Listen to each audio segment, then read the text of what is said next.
Welcome to Web Handling. My name is Dave Roysum.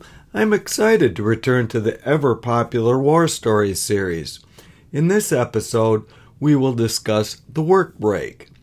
We must all take bio breaks, snack breaks, and lunch. Breaks also help refresh our minds and bodies so that we can return to the task with more vigor and less mistakes. However, it can also be a total manufacturing disaster if not managed properly. This story is about a hot melt coder in Britain, where tea breaks were institutionalized. I was called in to help improve its efficiency, which was well south of 50%. The reason for this abysmal performance was apparent within minutes of arriving in the plant. The two operators shut down the hot melt coder so that they could take breaks and lunch together. The coder took 30 minutes to warm up again, which we improved a bit by putting some cardboard over the trough to hold in some of the heat. Also troubling was that for the next 30 minutes, the hot melt coder had a pretty high defect rate as it came into equilibrium. This is not at all unusual for some processes, especially those involving heat.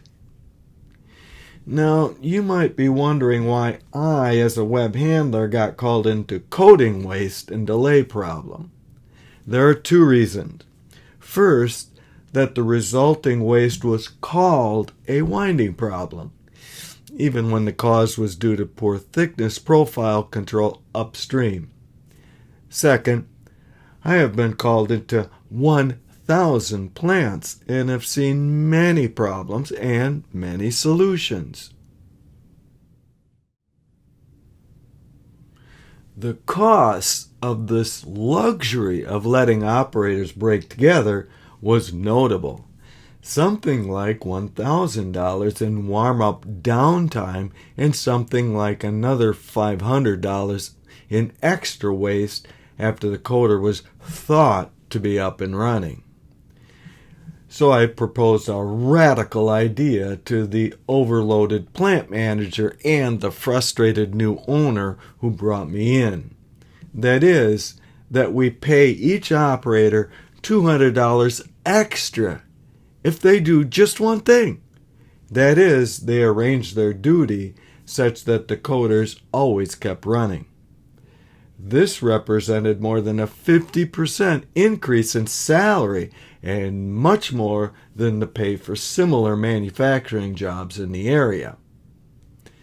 However, this radical idea makes economic sense. The warm-up downtime and waste would be reduced to near zero, representing a 300% ROI on the extra pay for the operators. Note the progression of problem solving. We were first called on to work on winding defects.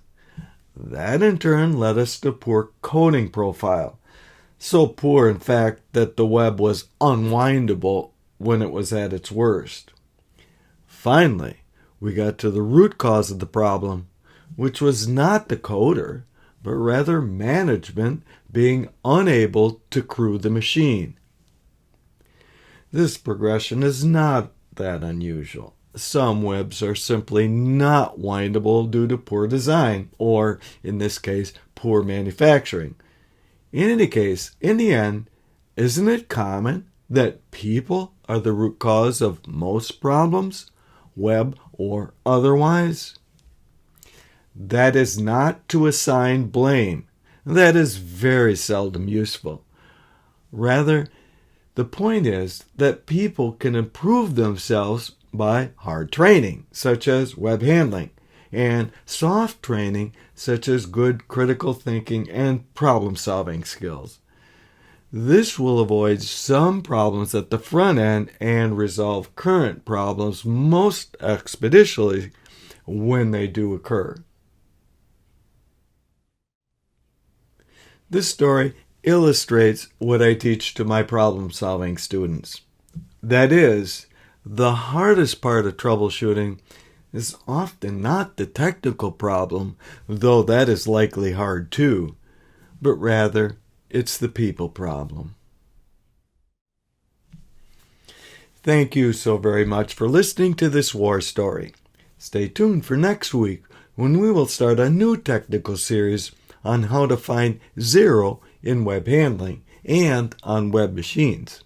If you have a topic you would like to hear about, let me know in the comment section below. If you found any of these stories to be interesting or useful, please like and share and subscribe. And remember to check out the show notes for surprises. See you next time.